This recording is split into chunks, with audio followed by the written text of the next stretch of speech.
വകുപ്പ് മന്ത്രി വി ശിവൻകുട്ടി ഒരു നടപ്പ് നടന്നു. അദ്ദേഹം അതിൻ്റെ തത്സമയമാണ് ഈ കാണുന്നത്. അദ്ദേഹം നേരെ എനിക്ക് തോന്നുന്നു പാർട്ടി ഓഫീസിലേക്കുള്ള യാത്രയാണെന്ന് തോന്നുന്നു. മനീഷ് മൊഹിപാലിച്ചത്. മനീഷേ, നമ്മുടെ മന്ത്രി ശിവൻകുട്ടിയുടെ യാത്ര എങ്ങോട്ടാണ് രാവിലെ?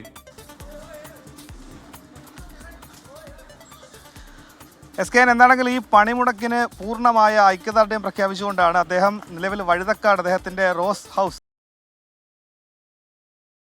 ആയിട്ടുള്ള തൈക്കാട് ഏകദേശം 1.5 കിലോമീറ്റർ വരും. അങ്ങോട്ടേക്ക് അദ്ദേഹം നടന്നു പോകാനാണ് ഇന്നത്തെ തീരുമാനം. ഇന്ന് സെക്രട്ടേറിയറ്റ് അടക്കം മന്ത്രിതല പരിപാടികളിലൊന്നും അദ്ദേഹം പങ്കെടുക്കില്ല. പൂർണ്ണമായും പണിമുടക്കിൻ്റെ ഭാഗമാകും. പൂർണ്ണമായും ട്രേഡ് യൂണിയൻ ഏർപ്പെടുന്നതിന് അദ്ദേഹം പ്രതികരിക്കുന്നുണ്ട്.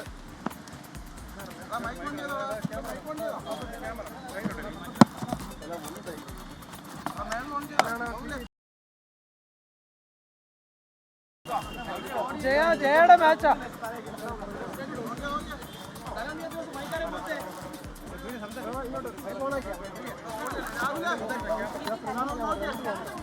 ഓക്കെ അല്ലേ? ചോദിച്ചോ.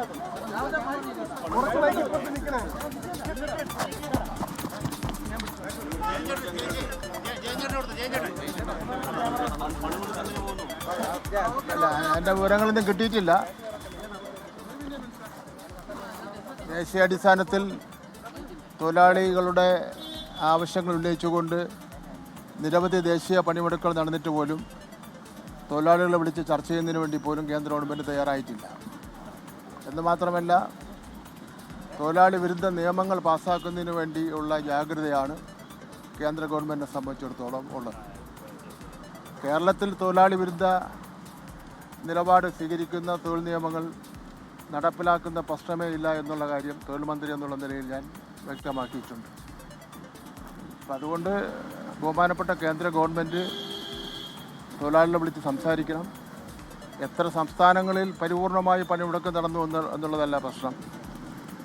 തൊഴിലാളികൾ ഉന്നയിക്കപ്പെട്ടിരിക്കുന്ന പ്രശ്നത്തിൽ അതിൽ എത്രമാത്രം കഴമ്പുണ്ട്, എത്രമാത്രം പ്രാധാന്യമുണ്ട്, എത്രമാത്രം ആവശ്യങ്ങൾ അതിലടങ്ങിയിരിക്കുന്നു എന്നുള്ളതാണ് കേന്ദ്ര ഗവൺമെൻറ് മനസ്സിലാക്കേണ്ടത്.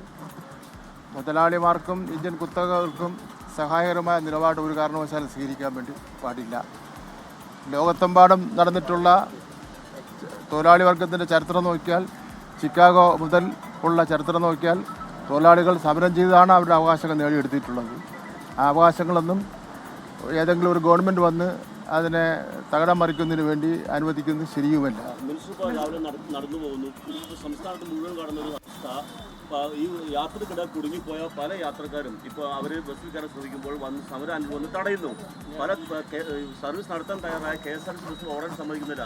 ഇത്തരം യാത്രക്കാരെ ദ്രോഹിക്കുന്നത് ശരിയായ നടപടിയാണോ? അവർക്കും സ്വാതന്ത്ര്യമില്ലേ? ഒരു 6 മാസങ്ങൾക്ക് മുമ്പേ പ്രഖ്യാപിച്ചിട്ടുള്ള സമരമാണ്. ഒരു പ്രാവശ്യം സമരം മാറ്റിവെച്ചിട്ടുള്ളതാണ്.